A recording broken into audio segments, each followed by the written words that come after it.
VP of my homeowners association kept giving me petty fines, so I joined the board, got him ousted, and became president. Backstory: a few years ago, I bought my first house in a medium-sized 500-1000 homes neighborhood in a southern state. It had an HOA, but I actually picked the neighborhood because they had the lowest HOA dues in the city, the fewest rules, and the house was by far the nicest one I could afford in my budget. After a few weeks, I get a violation notice from the HOA telling me that I had 2 violations needing correction. 1. My lawn was not green enough. 2.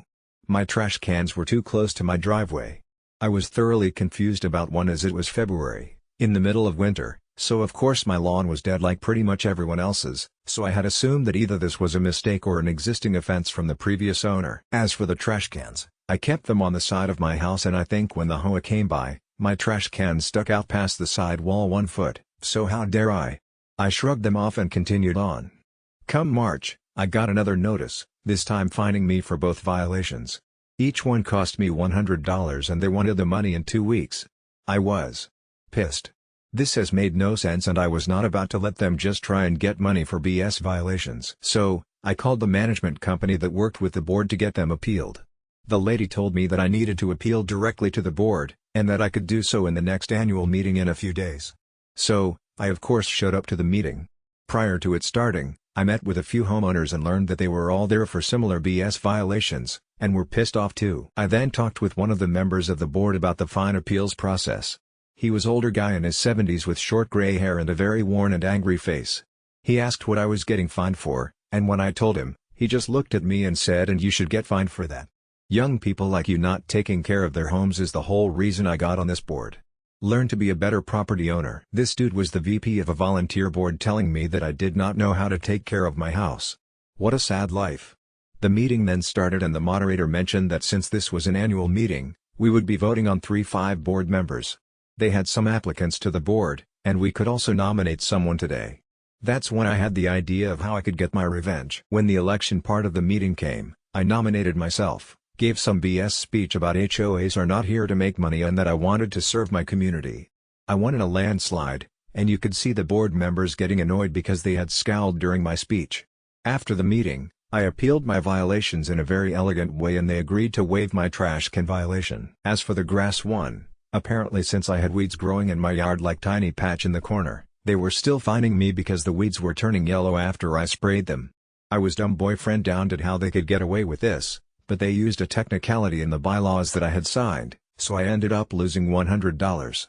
Revenge. I will be honest, I had not expected this to work. After joining the board of 5, including myself, I was appointed secretary and had to help maintain meeting notes and review records. They specifically told me that I was not allowed to propose new policies, but I could vote on new ones proposed by the VP or president, which I later learned was actually a violation of their own rules.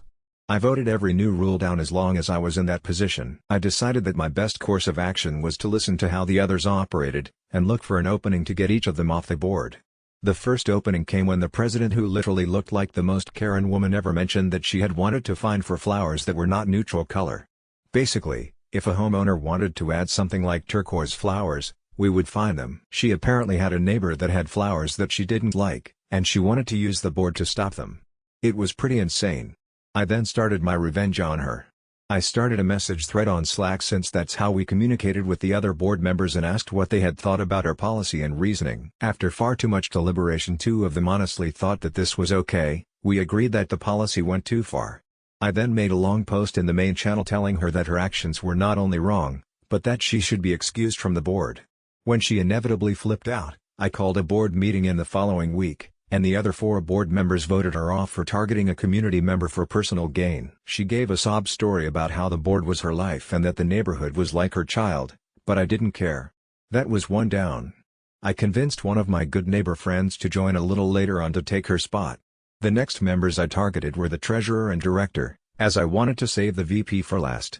They were actually pretty easy to get off the board because they were very easily swayed by public opinion. So, I made a fake account on Nextdoor and waited until spring when most of the violations go out. When the letters went out, I looked for angry posts on Nextdoor. I then would comment on each one, giving them the first names of the 2 board members as the culprits, and told them to come to the next HOA meeting to appeal. It worked far better than I had expected. During the next meeting, Over 50 people showed up and called out those by name. It was glorious. During the open session, community members grilled those two for their poor policies even though they did not make most of them. The VP, now president after the other one resigned, tried to defend them, but ultimately failed. The two members were so distraught after the meeting, and I told them that maybe they should resign, and they both did. That was two more down, both of which were replaced by a couple who came to the same meeting and wanted to get rid of these rules. Finally, the board had been flipped to 4 out of 5 people wanting to get rid of all these dumb rules. The president, however, was still same old angry, hateful man. He tried to add more rules to increase violation revenue and we voted him down every time. He started to get annoyed, but stayed steadfast to the board. I tried a lot of tactics to get him to leave, and not much swayed him. A few months went by and we started with a new management company. They had a much better style of property management and a website for looking through our community's records as well as automated reports. When we got our first fines report, I hit pay dirt. The president's house appeared, and he owed around $10,000. Apparently he had open violations that he had never paid, and the other management company hid it from the board for him since he had been on the board for close to 7 years. So, I looked into remedies. Since his fines were over $3,000, our bylaws stated that a majority vote of the board could start an HOA foreclosure on the home, which I still think is insane that HOAs can do that. So, I got all the docs together and double-checked with the new management company that the fines were correct, which they confirmed. I called an emergency board session, presented the information, and 4 or 5 of us voted to start the foreclosure process. The president got angry, cursed, and left the meeting early. We were informed a few days later that the president had resigned, paid his fine, and put his house up for sale. While I am sad we couldn't force a foreclosure, at least he was off the board. I am currently president to this day, and I have reduced the fining policy to be a maximum of $400, and homeowners can appeal any time that they wish digitally. In addition, I have banned any grass fines until May, and trash can violations have been super relaxed. Morale of the story: never fine me $200, call me a stupid young kid, and expect to not lose your house.